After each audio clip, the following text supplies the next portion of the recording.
बिस्मिल्लाहिर्रहमानिर्रहीम।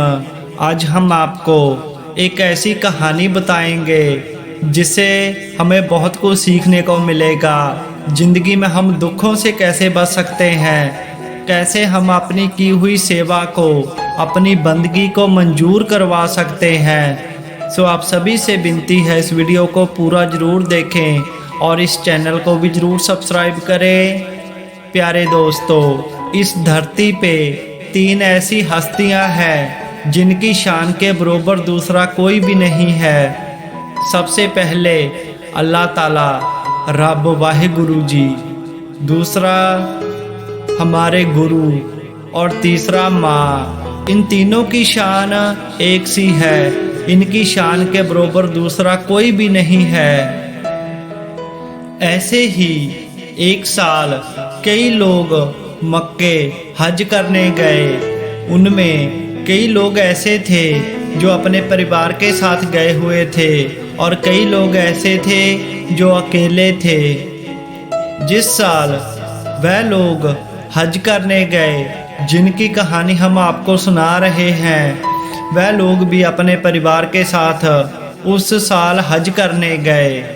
हज किया, बहुत मुस्लिम लोग वहाँ पर इकट्ठे हुए हैं और एक साथ अल्लाह ताला की बारगाह में हज अदा फरमा रहे हैं। उनकी बारगाह में अपने किए हुए गुनाहों की माफ़ी मांग रहे हैं और अल्लाह ताला से दुआएं कर रहे हैं कि ऐ अल्लाह ताला, हमारे किए हुए गुनाहों को बख्श दे और हमें हज का सवाब अता फरमा।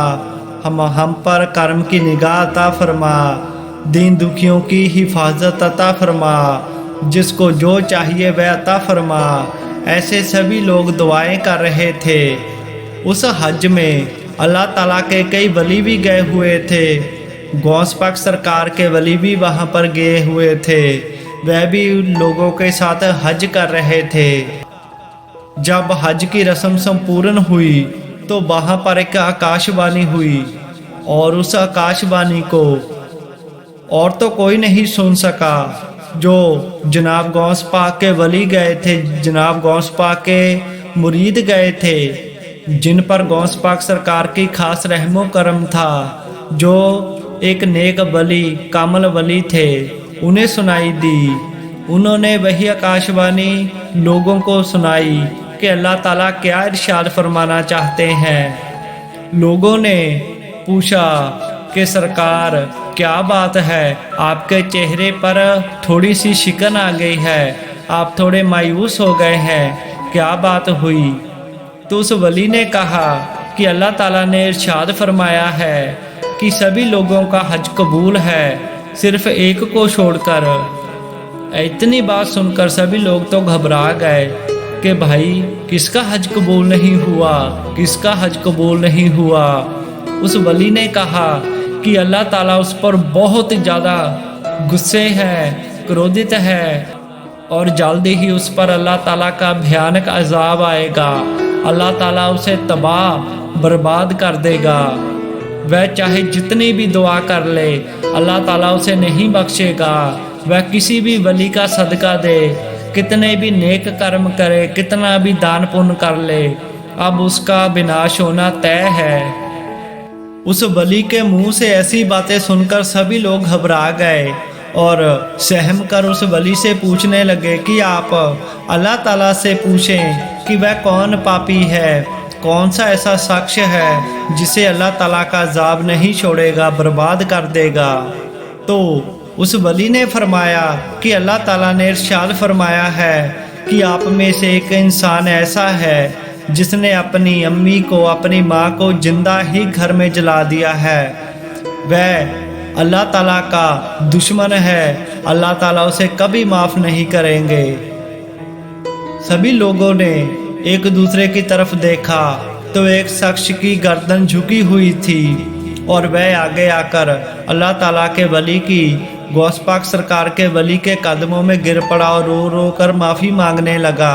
तो अल्लाह ताला के वली ने कहा कि अल्लाह ताला इरशाद फरमाते हैं कि आप इतने गुनाह लेकर आओ जितने आकाश में तारे हैं, आप इतने गुनाह लेकर आओ कि जितनी धरती पर रेत के कणे हैं, मैं तुम्हें माफ़ कर दूंगा, बख्श दूंगा और जन्नत अता फरमाऊंगा। लेकिन जो इंसान अपनी माँ को दुख देगा, अपनी माँ का दिल दुखाएगा, उसे मैं कभी बख्शूंगा नहीं, उसे मैं कभी माफ़ नहीं करूंगा। उसको तो मैं विनाश कर दूंगा, उसको तबाह व बर्बाद कर दूंगा। यह सुनकर सभी लोगों के कान खड़े हो गए और सभी लोगों ने मक्के की तरफ सर झुकाकर अल्लाह ताला से दुआ की कि आप इस शख्स को एक बार माफ़ कर दे। तो अल्लाह ताला ने दुआ को कबूल नहीं फरमाया और उनके देखते देखते आसमान से एक आसमानी बिजली चमकी और एक पल में ही उस आदमी को राख में तब्दील कर दिया। सो प्यारे दोस्तों, इस कहानी से हमें एक सीख तो ज़रूर मिलती है कि हमें कभी भी अपनी माँ के नाफरमान नहीं होना चाहिए, अपने माँ बाप का दिल नहीं दुखाना चाहिए। अगर हम 1000 पाप करेंगे तो अल्लाह ताला उसे माफ़ कर देंगे, लेकिन अगर आपने एक गुनाह किया तो आपको कभी बख्शा नहीं जाएगा। इसलिए माँ बाप की सेवा करें, उनकी इज्जत करें, उनके कहने में रहें, तो अल्लाह ताला आपसे अपने आप ही खुश रहेंगे और आपको हर नेमत अता फरमाएंगे।